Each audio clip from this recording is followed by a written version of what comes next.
This is the Dery Brothers Tribecast, a podcast for diehard Cleveland Indians fans. Presented to you by waitingfornextyear.com. Now, here are the hosts, Matt and Todd Dery. All right, it's episode 5 of the Dery Brothers Tribecast, courtesy of our friends at waitingfornextyear.com. What's going on, everybody? We are inching closer. We are one freaking week away from real baseball, the start of the regular season in Minnesota against the Twins. It is Matt and Todd Dery on a busy week. What's up, brother? What's up? Nothing. Yeah,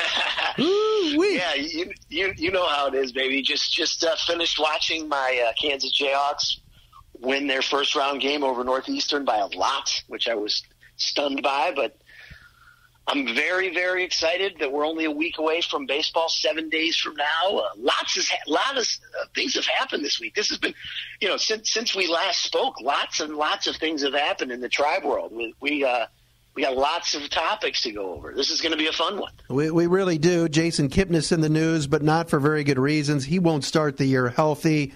That's not a surprise. We'll get into that. Hanley Ramirez, is he going to make this team? He's not driving the baseball. That sucks. Carlos Gonzalez, Cargo is here. I'm loving life with that. Jordan Luplow all of a sudden starting to hit. What's the outfield going to look like, and who's going to be the opening day DH? Also the bullpen. Some maneuvers made on on Wednesday. I don't know what day it is. On Wednesday by the Indians, including one Alex Wilson. He of the 88-mile-per-hour straight fastball, no longer on the team either. So where the bullpen sits, we'll get into all of that here on the Dery Brothers Tribecast, episode 5, also brought to you by our friends at Groove Ride. Todd, you love Groove Ride, that's for sure. You know it. Those are my guys. That's how I became a lean, mean fighting machine, just like you. Thanks to Groove Ride. There you go. Well, we always thank our friends at Groove Ride. We thank you for listening as well and tuning into us wherever you're finding us, Apple Podcasts, Google Podcasts, iTunes, or off the website. All right, so news of the day. Number one, Todd, the Kipnis situation. Everybody's talking about Frankie Lindor. Will he be healthy? Will it be Eric Stamets at shortstop to start the season? Now it appears that Lindor's like, look, I'm ready to go, and might not need a lot of spring training games to be out there a week from today in Minnesota. But the issue is his double play partner, the soon-to-be 32-year-old fading number 22 in Jason Kipnis, who now has another calf injury. This is not a good scene, and he's been fading for the last few years.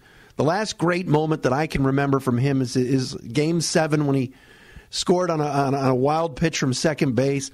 Homered last year at a game I was at in Detroit last year that was a clutch off of Shane Green, but those were few and far between times, Todd, and they're eating his contract and his salary, and this could be going on all year, or we're talking about Kipnis in a very negative light, which is sad. Tell us how you really feel. Eek. I mean, look, he's our guy, and we love Kip, and he's been on these teams, and what a World Series he had, and the homer in Game 5 at Wrigley to put the game away. Sends chills down my spine, but this is a concern. He's never healthy anymore, and when he's healthy, he's not performing. I still remember the 187 or whatever it was in March and April last year.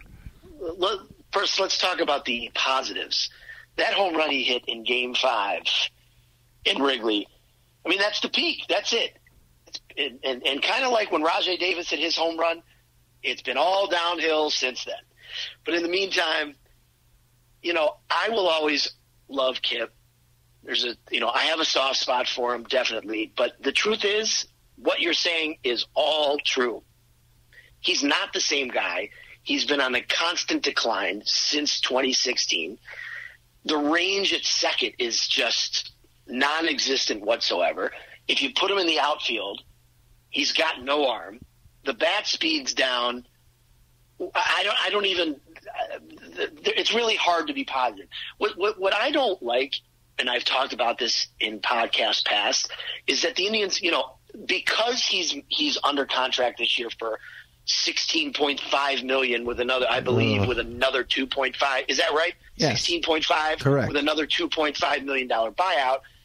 The Indians obviously could not find a taker for him. They've tried the last 2 years. Nobody wants him. Nobody wants him, even if the Indians were willing to eat all that money. If you looked at all these second basemen, and I'm going back to last offseason, a guy like Neil Walker, who's basically the equivalent of what Kipnis is now, and Neil Walker might be even better because he can play a few more positions. Neil Walker barely got $2 million from the Yankees guaranteed. If you put Kip on the open market right now, compared to, there was a piece in The Athletic by Jason Lloyd that they discussed this, guys in their 30s getting these free agent contracts, and we can talk about this later, but you put Kip out there right now, he's not getting a major league contract from anybody, and the Indians are just counting on him up. Let's roll him out there, play him second base every single day with no platoon partner, and bat him second. I really don't understand. He should, at a minimum, if he has to be on this team playing, as a starter, which I'm fine with for the most part, if the rest of the lineup was a little bit different, he should be platooning. He should not be playing every day, especially from a defensive standpoint, where he's got the range of, I don't know. He's got the range of Mike Pence. I was going to say, my mother-in-law. I don't know.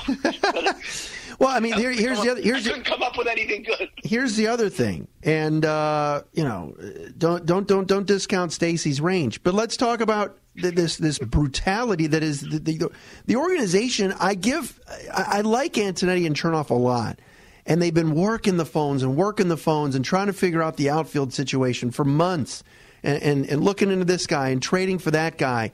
And I know they traded Gonzo in order to kind of get Luplow in here and change that scenario a little bit, because Eric Gonzalez was always kind of C-blocked by Lindor and Ramirez and whomever else, and even Kipnis to an extent. But to not even address that maybe they needed to add another infielder, not necessarily to push Kipnis, but to be an insurance policy. You're going to start the year with Max Moroff at second base? Come on. How did they not figure that Kipnis wasn't going to be healthy? He hasn't been healthy in years. Not to mention, they just immediately had, even before they made some roster moves, they made some early, this week. Earlier, about 2 weeks ago, our guy, Yu Chang, who should have been given some reps at second base this spring, was just sent right back to the minors, which I don't understand, because to me, he's a perfect platoon partner for Kip. Right-handed bat with some pop, and he's not even going to, obviously they had Moroff ticketed for that utility role, but why not give Yu Chang a shot to get some second base reps? I know he's a natural shortstop, but that wouldn't have been so terrible. It sounds to me like Eric Stamets would be the next man up, but what is he? I mean, what is Max Moroff?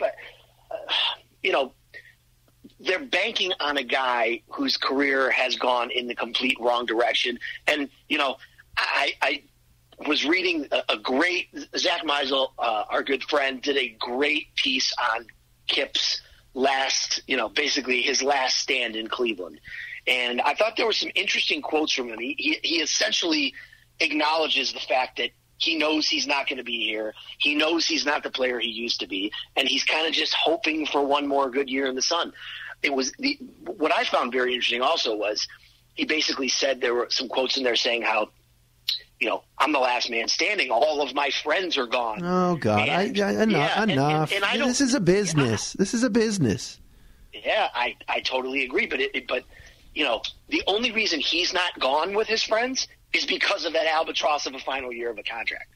It's pretty simple. Oh, yeah. I just, I really hope that somehow he can find it and be good enough, but I don't have high hopes for him. I really don't. No, and maybe I am a little bit too harsh on him, and I'm with you. I respect what he's done, and he's only 4 years removed from an all-star spot, so it's not like he sucked for a long time, but I just find it hard to believe that this team wasn't more prepared for this. He's had lingering calf issues and leg issues all spring.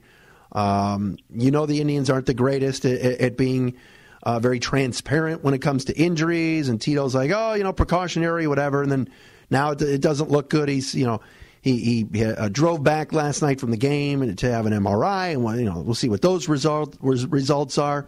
I don't know if Lindor's healthy, is Stamets going to move to second, and then Moroff's your utility guy. Lord. I mean, the thing about by the way, Eric Stamets is 27, and if you remember, do you remember who the Indians traded to get Eric Stamets a few years ago? I do. I got it. That'd be my guy, David Murphy. Yes, with sweet. His, Thank You, Jesus walk-up song. Right? Sweet Dave Murphy from the Angels. Jesus, this is not where I belong. That was the song. Oh, my God. Good guy, David Murphy. We are officially off the rails and off the road. That's a great pull by you. Great pull. But Stamets, I like one thing. He hits right-handed. Good glove on him. What's that? That was always the thing.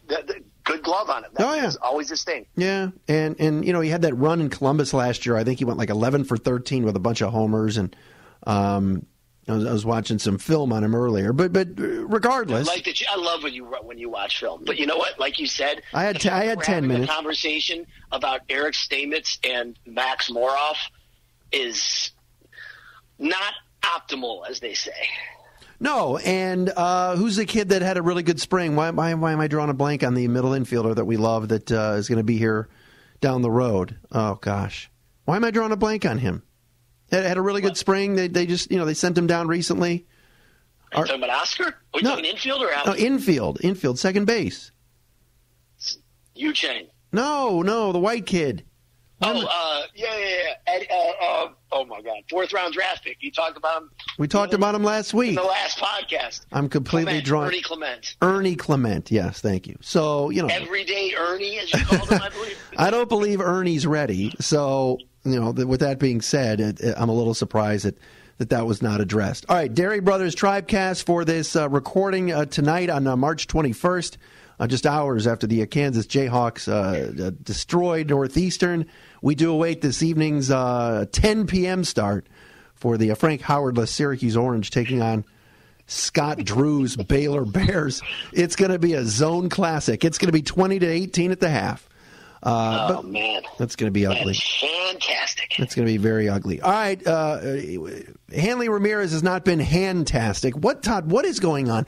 I thought for sure the signing of Hanley Ramirez, him coming in very good shape, the hair's cut, he's looking good, swung the bat well in the Dominican Winter League, and all of a sudden we thought, all right, he may be the number 4 hitter with the kind of lefty-righty back and forth that Tito likes to do, and now we're just days away from the Indians having to make a decision on his contract, and there's a chance they let him walk, not hitting the ball hard at all this spring, and there's concerns there. Just reading the tea leaves, I heard our good friend Andre Knott on the A to Z podcast mention it. I saw Paul Hoynes mention it. I saw Mandy Bell mention it. Saw Zach Meisel mention it, and all were the same. He's not driving the ball. And everyone who was convinced that he was going to make the team, now Andre said the other day, and Andre's as dialed in as anybody, he doesn't know if he's going to make the team. It seems kind of 50-50. That seems to be the sentiment, and that's a scary proposition. But, when the Indians signed Carlos Gonzalez, who we'll talk about, the notion there was they signed Carlos Gonzalez. He's going to become the right fielder because they're concerned about Naquin. I think they signed Carlos Gonzalez more because they're concerned that Hanley's not enough to be a major league player at this point. And you can put Cargo then in right field, do the DH, instead of Bowers playing left field, Bowers and Santana can handle first base, and then a guy who's been killing it this spring, Greg Allen, can become your everyday left fielder. Oh, I don't think there's any question that's in the cards or could be. Greg Allen has played his way into a regular spot, whether it's platooning with Naquin or an occasional day in left field. Look, Carlos Gonzalez is 34, and if they hand him the left field job, look, all these guys. Carlos Gonzalez does not want to stay at extended spring training. He wants to be up there in a week, whether he gets a few at bats next week in Cactus League play or not. Same thing goes with Lindor. All these guys want to start the season. We know how Tito is, especially in the freezing cold of Minneapolis. Although the weather hasn't been too bad here to start the second day of spring, but you're right. If I had to guess, I would say Hanley might be gone. I followed the game very closely the other night against the Dodgers. He came up with 2 on, 2 out in his third at bat, struck out on 3 pitches. His hits have been, a blooper here into right center, a ground ball single. It hasn't been a bullet over the wall or a shot into the gap, and that's what's got to be concerning when no one else wanted him. He's 35, didn't get picked up at all last year after the Red Sox dispatched him in June, and could be out of baseball very soon. And the Indians, knowing how they are and having to commit major league dollars to a guy for a season, I'm sure they're thinking long and hard about what to do right now. If he was a left-handed hitter, he'd be gone already. Like Matt Joyce, they just cut him loose. Right. And it's funny. Universally, the worst outfields in baseball have been talked about as the Giants and the Indians cut Matt Joyce and immediately signed with the Giants. But as you were mentioning before with Hanley, the fact that he did not get picked up at all last year when he cleared waivers and could have been gotten for nothing, and in May, a contender didn't even look at him to add him, at the end of the year, even for the, stretch drive, that's a little concerning. I'm a little, I was hoping he was going to make the team, and I was excited. These things are going to happen, and I was excited too. And I thought, hey, how many times has this worked out? Maybe he can be, a light version of Mike Napoli, not with that power, but, be that guy. I'm when you read everything and the way things are going, and I don't know if you've noticed this, but Tito's been leading him off almost every one of these games to get him maximum at bats, and it doesn't seem to be taking. So he led Santana off today, which I thought was interesting. Yeah. Not that means anything, but he's obviously hit leadoff before. But the way I'm looking at it is, I think at this point it's probably a 40-60 proposition that he makes the team, because they have to pay him. They have to guarantee him the $1 million, okay, if he makes the team. And if this were any other ownership other than the Dolans, and I hate playing this card, but they, the interview last week is all up in my head, I would say, who cares? He makes a team, he gets $1 million, and they'll just eat it if he sucks for a month. But the way things are operating currently, I don't think they would even give him that, because they don't want to pay him the $1 million, which is, again, shouldn't have anything to do with it, but it probably does. Well, not only that, but let's say they've signed two 30-something outfielders in the last couple of weeks, and if you guarantee Hanley's $1 million deal and then Carlos Gonzalez's $2 million, and they both blow, then what? Then you're back to square one, and you're like, we were always going to play the kids anyway. Let's bring Mercado up, and you're writing checks for two guys that aren't even on your team, and that's there's NBA owners that don't do that. So, but also you're also paying sunken cost to a second baseman making $16.5 million who wouldn't catch a major league contract if he was on the open market. So, you can look at it, along those lines too. I mean, they could have, I don't know, we already discussed him, but I don't know. It's going to be interesting to see what happens, because this is all going to come together rather quickly. Luplow getting hot. Jordan Luplow, of course, acquired in the trade, the Eric Gonzalez trade from Pittsburgh. A home run last night going the opposite field. Another RBI hit today. Had another knock against the Rangers, and Drew Smyly in the first inning of today's exhibition a game against the Rangers. I didn't even know Drew Smyly, by the way, was on Texas. Every year you could always bank on the Rangers having some shitty third, fourth, and fifth starter that's been all over Major League Baseball. Not that Drew Smyly, I would say, is crappy, but no, he was good until he got hurt. What about shitty relievers in Texas, like Zach McAllister? Is he going to make the squad? Get out! I don't know. I just know that he was signed by Texas this offseason, and old one-pitch Zach. I don't know how he's doing this spring. I haven't really looked. He lights up the gun. You and I are going to do a feature at some point this summer where we're going to make a little game out of it, and it'll be tracking these ex-Indians and seeing how they're doing, because there's been quite the exodus of the 2016 Cleveland Indians the World Series team. There's a lot of guys out there that are spread all around the league, and I believe that'd be a good segment brought to us by our good friend Jeremy, and he deserves credit for that. He's a regular podcast listener. Regular podcast listener and contributor. Top contributor. Top contributor. He's something. When's he getting back into town? All right. He's never in town. All right, let's talk about today. Come on. Let's do a deep dive on Carlos Gonzalez. All right, 34 years old. A couple of years ago, had a monster year, all-star year, silver slugger, all of these things. And I know that a lot of people say, oh, you never want to pick up Colorado Rockies because the numbers are always bloated based on 81 games being played at Coors Field or in Steve Dery's hometown now of Denver, Colorado. But,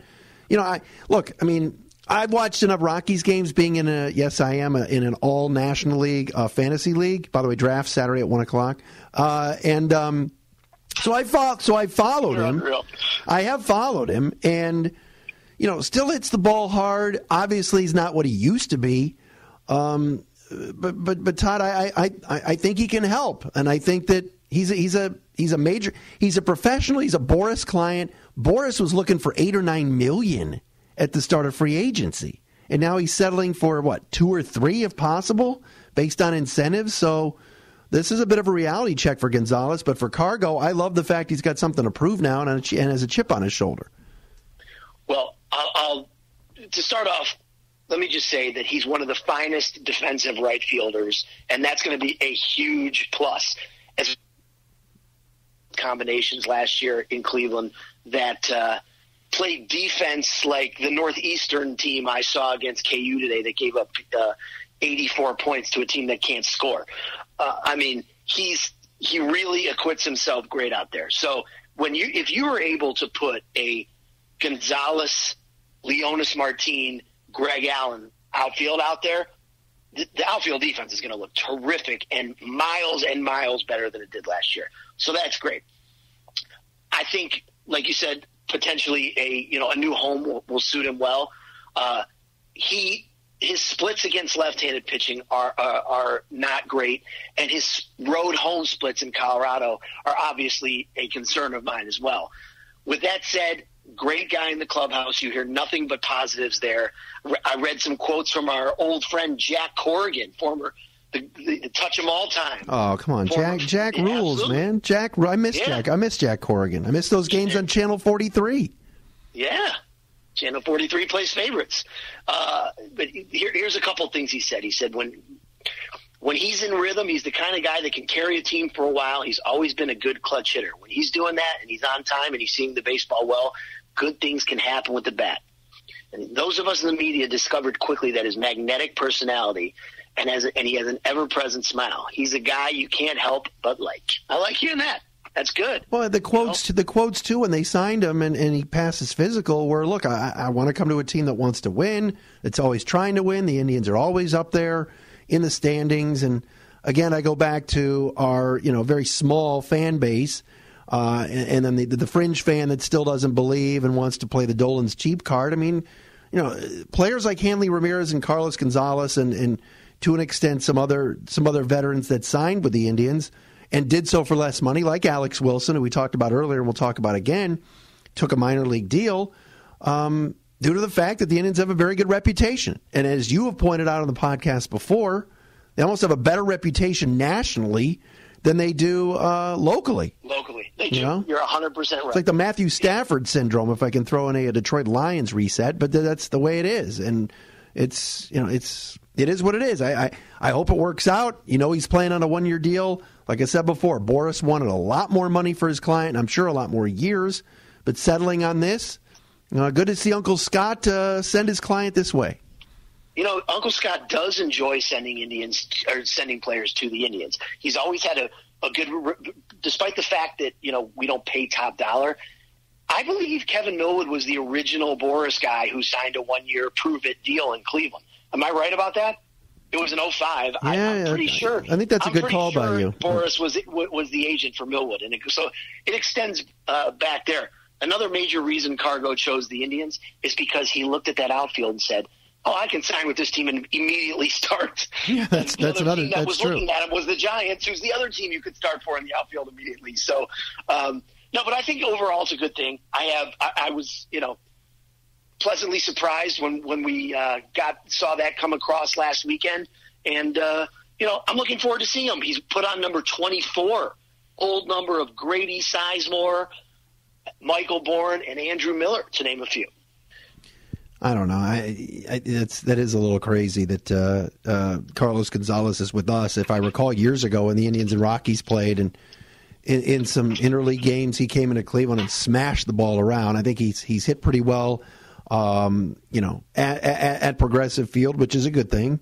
It certainly isn't Mike Moustakas-esque or Joe Creedy when we were younger, and guys like that used to kill us, but.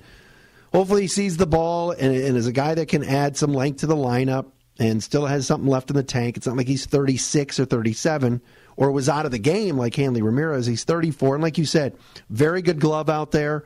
It pushes Naquin a little bit. I noticed the other night Tyler had a couple of pretty good at-bats, a couple of knocks against the Dodgers. Maybe his swing's coming together. Tito's going to give Naquin every opportunity to play and to be out there as part of this rotation. And look, Oscar Mercado going down and being, optioned down to AAA, I think was expected. Of course, there was some of that Hoynes snark on Twitter about Mercado, which is to be expected from that old Bitterman. I still love him. I still love reading him. But, you know how that goes. I think Mercado will be up eventually. But, having competition and the more guys, the merrier, pushes guys. And, I hope Mercado comes up, but hopefully if Naquin, Allen, these all guys play well, then we won't have to see Mercado for a little while. You know how much I love Oscar Mercado. We've talked about that both on and off this podcast, but it was the right move sending him down, as great as he's been. He only had, a touch of time above AA. There's no reason to rush him now. Let these options play out, and he'll be the first call-up if something goes bad. And, Tito said it, when they decided to send him down. He opened up a lot of eyes. He was great this spring, but I'd rather have him in AAA playing every single day than coming up here and playing twice a week. That's not what's going to serve him best. Matt Dery, no doubt. Matt Dery, Todd Dery, the Dery Brothers Tribecast, our weekly look at the Cleveland Indians. And we are brought to you by our friends at Groove Ride. Todd, you are a Groove Ride client. Why don't you tell the folks about it? Not only am I a Groove Ride client, it's a family over there. Everybody's fantastic. As I told you guys, 3 locations downtown Cleveland, right across the street from Perk Park. You got the newest one that opened up at the new shops at Van Aken, which is very cool. And then you got Woodmere on Chagrin Boulevard. All 3 are open 7 days a week, offering a variety of different classes. Right now, for a couple more days, you still have the chance to get in on one of their 2 packs that is $120 for 10 classes. These come around, maybe once or twice a year. So you get limit 2, load up on those, because the value of that, $12 a class is something that, you don't find around here. So it's fantastic. You got boot camps, you got spinning, you got boxing, you got yoga, you got VAR. They got all different kinds of classes, resistance bands. It's really a great, great place. The owners, Zosimo and Anjua, are one of the nicest couples you'll ever want to meet, as I've told you, and just great, great people. So check them out at grooveride.com, GROOVRYDE.com, and tell them I sent you. Is that Van Aken location, by the way, anywhere near Drager's? Or Elsner's? It's what about Eddie Sands Blue Line Cafe? Oh, that's past my time. No. Drager's. Remember those Astro Pop? What were those candy? Those like Astro Pops or whatever at Drager's, Yeah. They still sell Drager's fudge, by the way. You can get it around here at grocery stores. They do? Yes, they do. Just good. Like our parents loved when they were kids. That is good stuff. Before we move on to the next topic. Yes. If you could name as many number 24s since you've been born on the Indians, I want to hear how many number 24s you can name. Well, you mentioned Bourne. You mentioned Grady. Yes. You mentioned Andrew Miller. Stanley Jefferson. Stan the Man Jefferson, 1990. He got drilled in the head by Roger Clemens, and you and I were there, started the bench clearing brawl. Me, you, and Steve Charlotte. Was Reggie Jefferson ever 24? 44, Reggie Jefferson. Oh, man. When he used to come up to Today Was a Good Day. By Ice Cube. Trying to think of some other 24s. Well, one's very obvious, and then the one who wore it in between this guy and Stanley Jefferson, another one of your and my all-time favorite Indians who wasn't around that long. Well, Grady Sizemore. Did I say Sizemore? Yes, we said Sizemore. Sizemore, Bourne, and Miller do not count. 24. You got Stanley Jefferson. You're saying in between? Like early days? Stanley Well, Jefferson. Manny Ramirez. Correct, Manny. In between Manny and Manny Ramirez. In between who? Stanley Jefferson in 90. This guy in 91. Manny in 93 to 2000. So before Manny Ramirez, who wore number 24? Now, he was part of one of the bigger trades of our youth. One of the bigger Indians trades of our youth. It wasn't Willie Upshaw. Oh, God. I didn't know Willie Upshaw was ever on the Indians. Yeah, he was. Oddibe McDowell? Not Oddibe McDowell. He was 0. Yeah. Alex Cole. Again, one of the biggest trades in our youth. Like the Joe Carter deal? No. That was Chris James and Sandy and bigger trades of our youth. He also hit one of the longest home runs ever hit when he was on another team at Wrigley Field. At Wrigley Field? Yes. I don't know. The answer, he was traded with Mark Whitten. Glenn Allen Hill? Glenn Allen Hill. He wore 24? I thought he was number 2. 24. I'm looking at it right now. He never wore number 2? G.A. Hill, number 2? Maybe he wore 2. Mark Whitten was 23, if I recall. Mark Whitten, one of the great bat flips of all time, ever, by the way, was when he hit that home run against the Yankees in 98. In the playoffs. 3 homers in that inning, by the way. And no, he did not wear number 2 because Alex Cole was wearing number 2 in 1991. We did have a cool outfield back then. They all they all were very flawed, but Glenn Allen Hill, Alex Cole, Mark Whitten. They built up the fence for Alex Cole. I do remember that. They moved it back and built it up higher.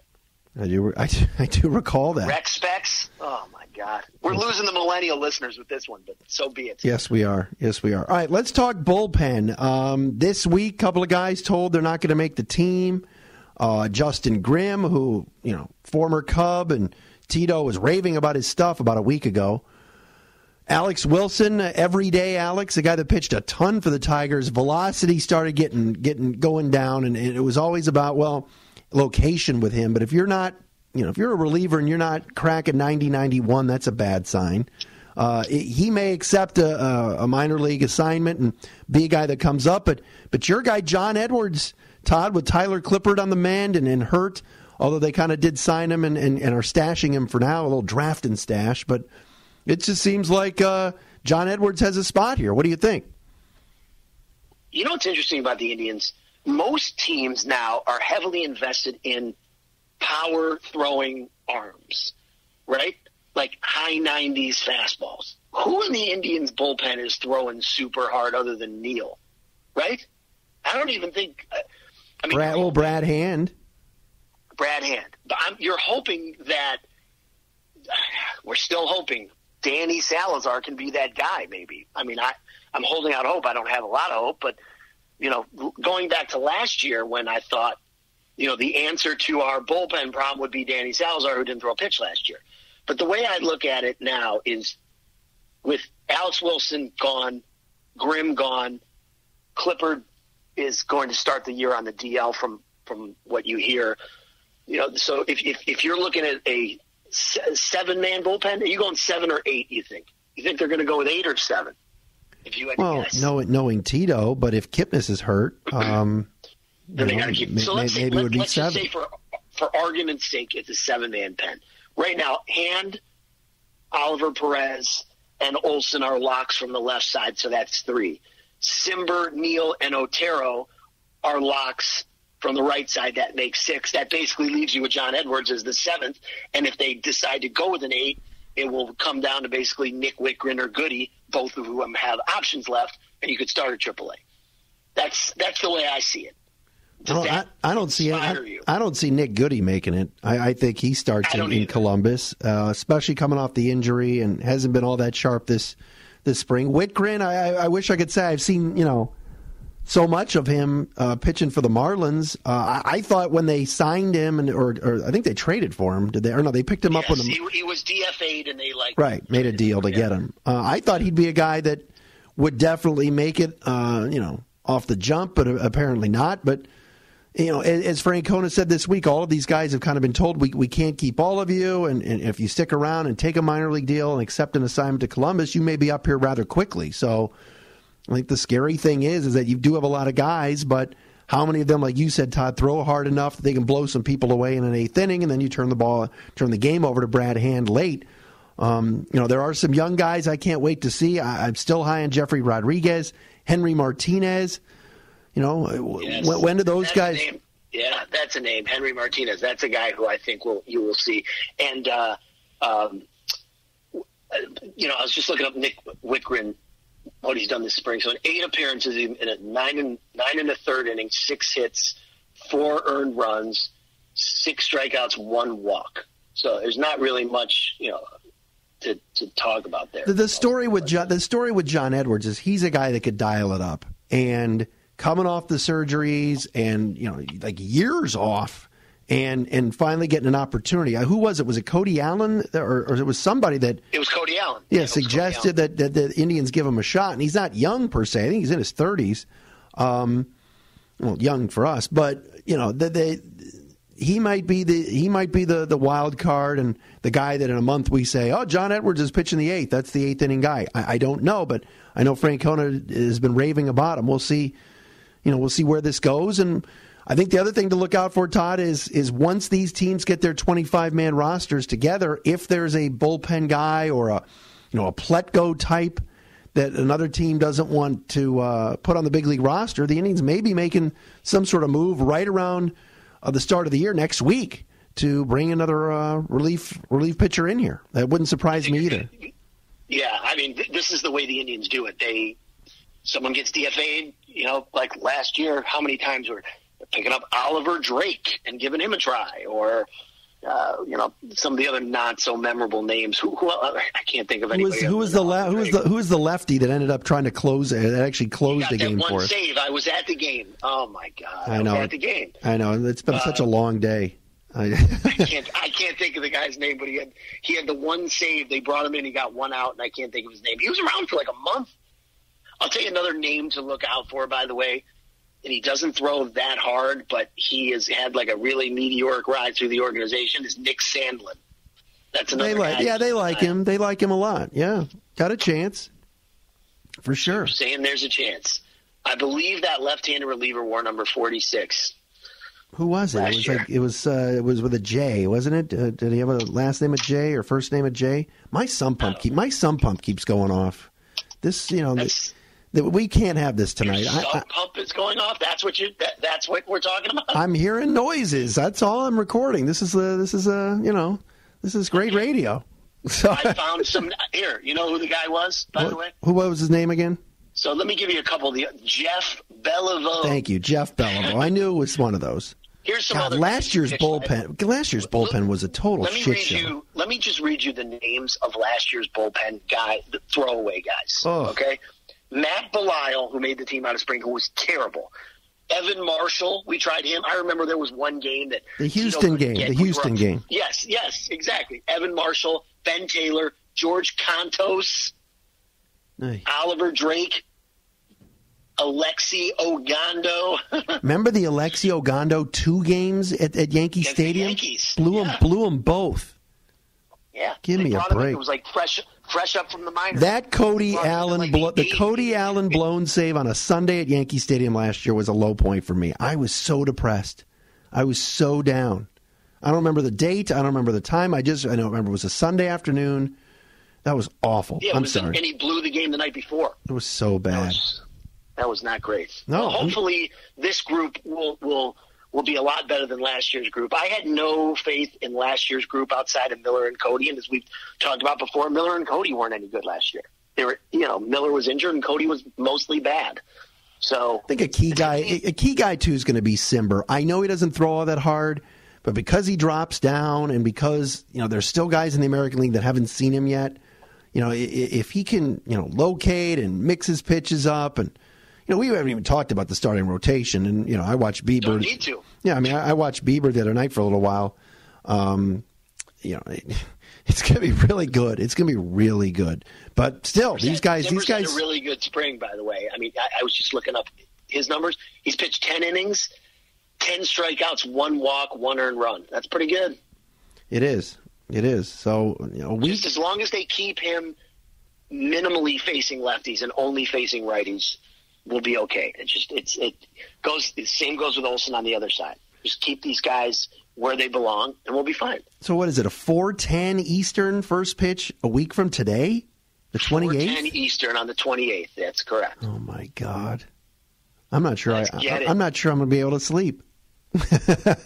This is great. The best is going to be the game's going to happen at 4:10, and then you'll watch the replay of it at like 2 in the morning. Possibly. That's a possibility. Run some film. That's a possibility. We're gonna have to get on the horn with our friends at Xfinity and do some discussions as we do every year. So that's right. I mean, very good. So the one thing about the baseball package and extra innings is that for some odd reason they don't offer every game in HD, and it's just that's stupid. Like, can I get an HD? Just watch it on your computer. Well, I do, but especially for late night for late night games and everything else, and then when they go to commercial breaks and then. It blasts on my computer. Oh yeah. And I wake my wife jumps up. What's going on? It's like, go back to bed, babe. It's fine. But she should know it's baseball season. It's just like that movie Fever Pitch. Summer Matt's coming back. Oh, yeah, she's got one more week of me. I love Summer Matt. She's well aware. Although I'm not sure she's aware that the Syracuse game's on at 9:57 tonight. So that might be a phone call I'll have to make once this is done. That's neither here nor there. So we'll see. Oh, come on. We'll see. No. She'll be cool with it as always. But sometimes when you have a bunch of stuff going on, you forget that you got to give that courtesy out there. Hey, guess what? Syracuse is playing tonight and they say 9:57. It won't start on time. No, I mean today's KU game was scheduled for 4. It didn't start until about 4:25. So, but there's a difference between 4 and 4:25 to 10 and 10:25. Especially when you got to get up at 6 o'clock in the morning. What about 4:20? All right, so all right, so that'll do it, man. We'll see what happens. Final cuts. Should we come on after the opener next week, or should we come on before the opener for like a season preview? I think that's to be determined, depending on my Springer break schedule. Is that next week? Yes, it is. Oh wow. I will definitely be available. That's for sure. I got to figure out what the best time is. And as always, we will do it, but we promise we will definitely get a pod out to you guys and look forward to doing this every week during the season, breaking down some game action, some transactions. I'm sure we'll come up with some new segments for everybody. I know I'm looking forward to telling some story time about seasons past and you and I at games, and I will definitely be bringing back our Game 7 story at some point because that's a must. It's never been told, actually. It was told the 2 days after Game 7 on the Waiting for Next Year podcast with Craig. But for those who haven't heard, that's an all-timer that has to be shared, and it's never been told together, me and you actually. So that'll be fun. There you go. How is Craig Lindell, by the way? Is he still running the show at WFNY?